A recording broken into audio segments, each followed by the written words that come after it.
Nah, jadi rekan-rekan tani semuanya, saya akan coba update sedikit mengenai tanaman terong ya, yang kita budidaya di lahan kita ini. Jadi sebenarnya metodenya ini sama persis dan tidak ada perbedaan sedikit pun sebagaimana cabai yang saya rawat. Jadi mulai dari pupuk, kemudian pestisida, lalu pupuk spraynya juga. Jadi itu setiap saya melakukan pengaplikasian di tanaman cabai, maka di tanaman terong kita juga lakukan hal yang sama gitu kan. Nah, jadi tidak ada metode yang berbeda. Inilah tampilan terong kita di lahan hari ini ya. Itu teman-teman bisa lihat. Nah, begini tampilannya ya. Alhamdulillah sekali. Namun sayangnya buahnya ini nggak dapat saya rasa. Gitu udah besar segini-segini kan, nanti turun kawanan monyet. Ya udah, innalillah jadinya kan.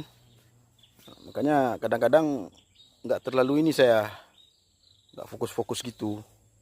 Jadi untuk menghindari dimakannya atau diganggunya tanaman cabai, maka kita lakukan tindakan seperti ini supaya cabai selamat walaupun terong nggak selamat, namun kita masih juga bisa melihat ya tingkat estetik di kebun gitu kan. Nah, tampilannya itu. Nah, ini teman-teman ya. Alhamdulillah tidak ada satu penyakit pun di tanaman terong kita, sehat 100% ini. Ini bisa saya klaim sehat 100%.